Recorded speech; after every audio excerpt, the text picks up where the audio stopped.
한국의 유명 이본부장 대신 WTO 사무총장이 된 나이지리아 출신의 응고주의 요코즈나 윌라 오콘주의 윌러드 블리티노 사무총장이 최근 전 세계인들의 비난을 한몸에 받고 있는데요.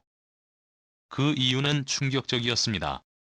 현재 WHO에서도 당연히 가장 중요한 이슈는 코로나 애국 백신입니다. 그런데 오콘주의 웰라 사무총장의 발언들은 세계인들을 분노하게 만들고 있습니다.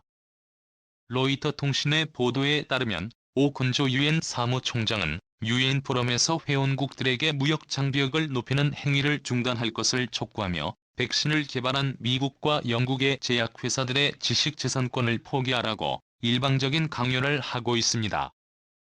오콘일러는 아직 반대하고 있어 힘들겠지만 협상에 실질적인 진전이 있었으면 좋겠다. 시급한 일이다. 7월까지는 합의를 봤으면 한다. 생명은 소중하기 때문이다라며 이상주의적인 발언만 한 채 현실 가능한 해결책은 아무것도 내놓지 못하고 있습니다. 여기서 더 충격적인 점은 오콘주의 웰라트 블리테호 사무총장의 주장대로 만약 미국과 영국의 제약회사들이 코로나19 백신에 대한 지식재산권을 포기한다며 가장 큰 이익을 볼 국가는 바로 중국이라는 점입니다. 현재 충격적이게도 중국은 코로나급 백신을 이용해 동남아시아를 중심으로 전 세계 개발도상국들을 상대로 엄청난 비즈니스를 진행하고 있습니다. 미국 외교 전문지 페터 티브포맷은 최근 동남아시아 국가들을 대상으로 한 여론조사에서 대부분 나라들이 중국이 전염병 대처에 가장 많은 기여를 했다. 라고 인정했지만 중국에 대한 이미지는 외려 안 좋아진 것으로 나타났다라고 보도했습니다. 네, 맞습니다. 동남아시아 국민들은 하나같이 이렇게 외치고 있습니다. 중국이 백신을 통해 뭔가를 요구하려는 것이 분명하다라며 불신이 솟아나기 시작했습니다. 중국은 지금까지 단 한 차례도 대가성 없이 무료로 다른 나라를 도와준 적이 없다 보니 이러한 의심은 너무나 당연합니다. 즉 이미 모든 개발도상국 국민들은 중국이 백신을 공짜로 공급해주는 대가로 알고 팬데믹이 끝나면 모든 인프라 사업 도로 항만 공항 건설대 천문학적인 금액의 투자가 필요한 국책 사업들을 모두 미국이나 한국이 아닌 중국에 맡기는 것이고 만약 그렇게 하지 않을 경우 무력을 써서라도 엄청난 응징을 할 것이 너무나 분명해 보인다는 것이죠. 뿐만이 아닙니다. 응고지 오콘조 유별나게 WTO 사무총장으로 당선된 이후 WTO의 주요 요직들에는 중국과 일본인들로 도배가 되고 있다는 충격적인 소식이 전해졌습니다.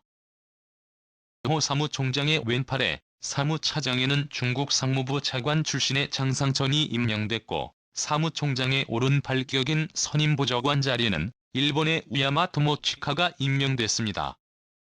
유럽 국가들도 이 결과에 충격을 받은 것이 WTO는 이름처럼 전 세계 회원국들 간의 공정하고 합리적인 무역 관계를 유지시키기 위해 존재하는데 강한 친중국 성향을 보이는 오콘조 이멜라 WTO 사무총장의 자신을 강력하게 지지하는 중국과 일본으로 도배를 하며 WTO라는 국제기구를 완전히 망가뜨려버렸습니다.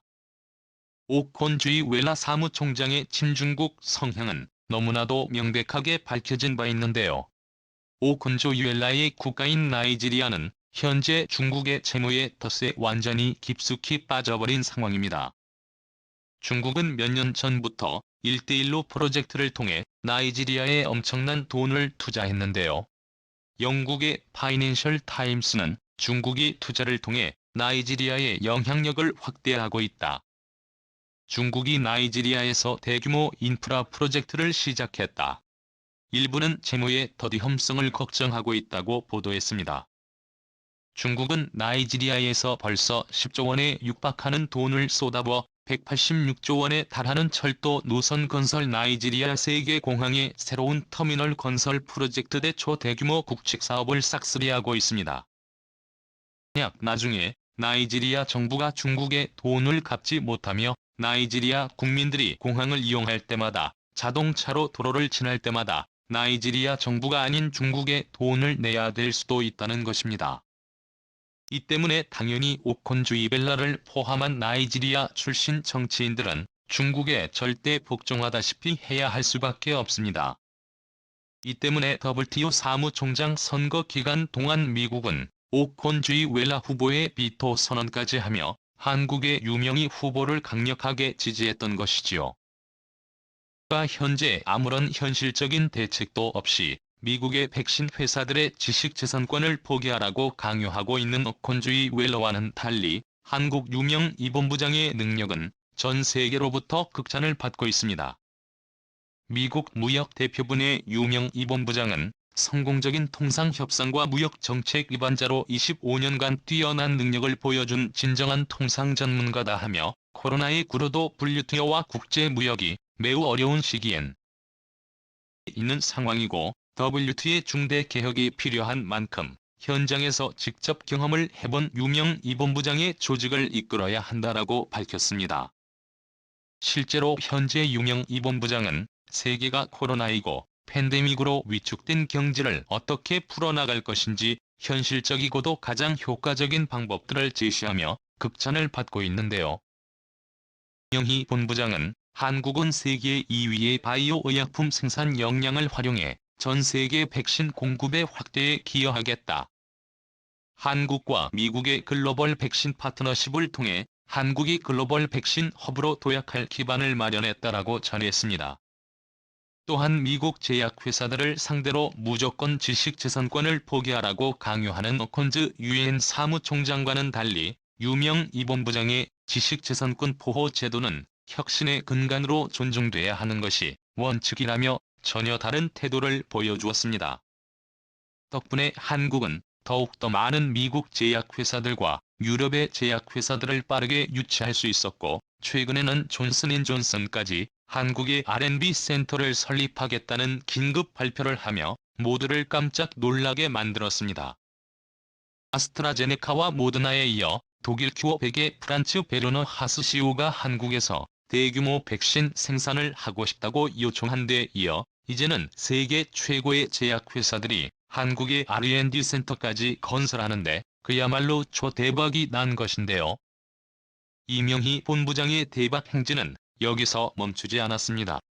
이명규 본부장의 글로벌 영향력이 급속도로 막강해지면서 현재 유명희 본부장이 함께 추진 중인 2030 부산 월드 엑스포 공식 유치 가능성이 매우 높아지고 있습니다.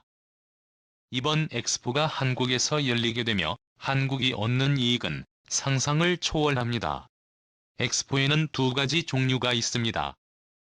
5년 주기로 한 번씩 열리는 초대규모 등록 엑스포와 등록 엑스포 사이에 열리는 중규모 엑스포의 인정 엑스포 이렇게 두 가지가 있는데 지금까지 한국에서 열렸던 1993년 대전 엑스포와 2012년 여수 엑스포는 중규모인 인정 엑스포였습니다.